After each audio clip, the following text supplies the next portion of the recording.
हम लोग वेक्टर एसियोमा का क्वेश्चन नंबर 12 करते हैं। क्वेश्चन नंबर 12 में क्या कहा गया है कि आपको एक हेक्सागोन दिया गया है।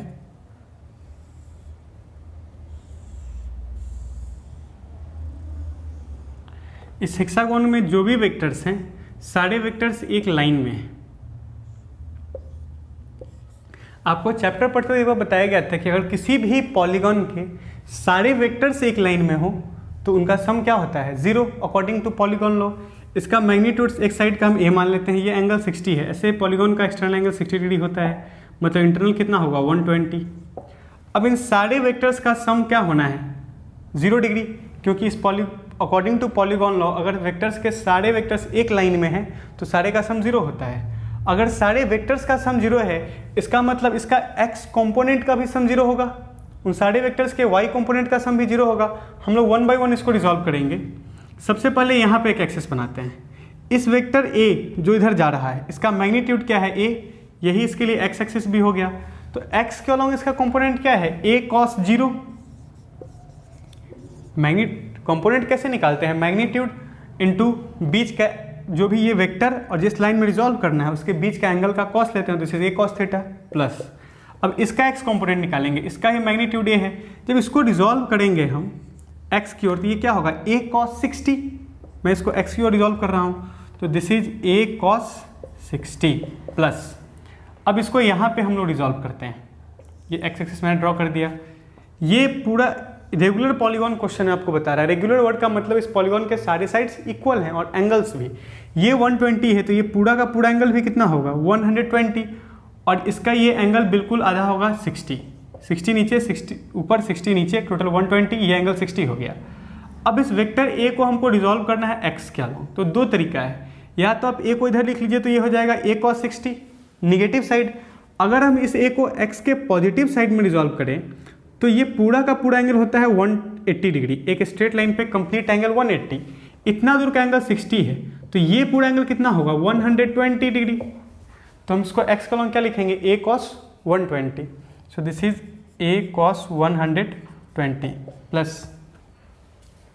अब ये वेक्टर का भी साइड a है, इसको हम लोग रिजॉल्व करते हैं x के पॉजिटिव साइड में, तो ये कंप्लीट एंगल कितना है 180 डिग्री। तो जब इसको हम इधर रिजॉल्व करेंगे दिस इज a cos 180। इस वेक्टर a को x के पॉजिटिव साइड में हम रिजॉल्व करने जा रहे हैं, तो एंगल मैग्नीट्यूड लिख लिया a और उसके बीच का एंगल a cos 180। ऐसे ही करते करते हम लोग पूरा आगे का लिखेंगे। जब हम लोग इस वेक्टर का लिखते हैं तो ये पूरा एंगल होता है 120 डिग्री, सारे साइड एंगल्स इंटरनल 120 डिग्री है।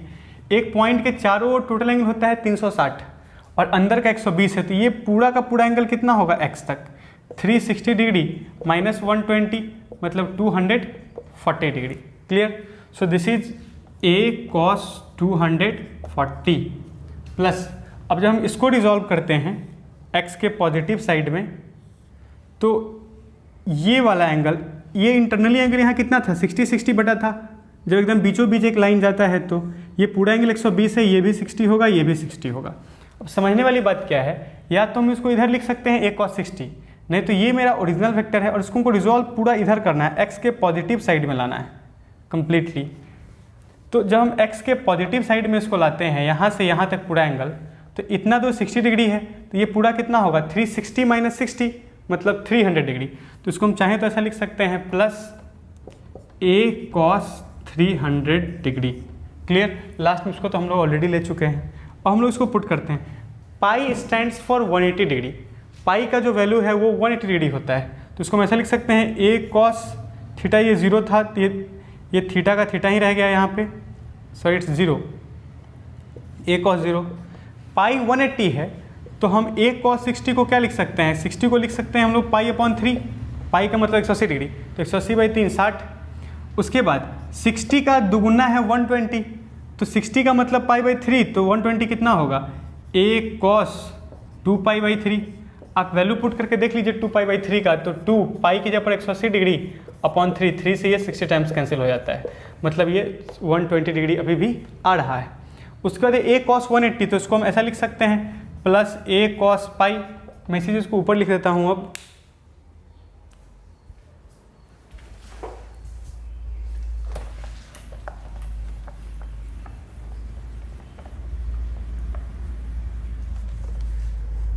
इसी स्टेटमेंट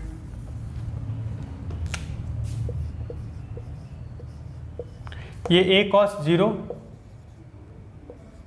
प्लस a cos 60 को हम लोगों ने लिखा था a cos pi upon 3 plus a cos 20 को लिखा था a cos 2 pi by 3 plus ये a cos 180 है तो 180 के ऊपर सीधे हम लोग पाई लिख सकते हैं plus a cos pi plus a cos 240 ये 60 डिग्री का 4 गुना है 240 तो 60 का मतलब पाई बाई 3 तो 240 कितना होगा 4 पाई बाई 3 तो a cos 4 पाई अपॉन 3।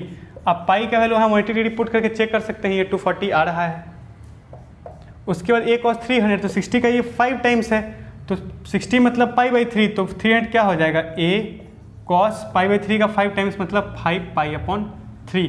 इन सारे का सम जीरो ही होना है अकॉर्डिंग टू पॉलीगॉन्स लॉ क्योंकि वो सारे वेक्टर्स एक लाइन में और वो एक पॉलीगॉन का फॉर्मेशन भी कर रहा है। ये हम लोगों ने इस पूरे वेक्टर का केवल x कंपोनेंट लिया था। अब देखना क्या है इन सब में a कॉमन है तो a जब हम कॉमन लेंगे तो मेरा यहाँ क्या बचेगा cos theta plus cos pi by 3 मैं सब में a कॉमन ले रहा हूँ प्लस cos 2 पाई बाई 3 ऐसा करते करते यहाँ पे cos 5 पाई बाई 3 आया इज इक्वल टू 0। ये a दोनों पार्ट मल्टीप्लाई में है तो a जो यहाँ मल्टीप्लाई में इधर आके क्या हो जाएगा डिवाइड में और 0 by a is equals to finally 0। तो हम लोग को यही प्रूफ करना था cos theta cos 0 plus cos pi by 3 plus cos 2 pi by 3 ऐसा करते करते cos 5 पाई बाई 3 तक का वैल्यू 0 है। बेसिक कॉन्सेप्ट क्या है इसका, अगर सारे वेक्टर्स एक लाइन में हो किसी पॉलीगॉन का तो उसका सम 0 होता है तो हम लोगों ने उसके x कंपोनेंट्स को भी ऐड करके 0 कर दिया।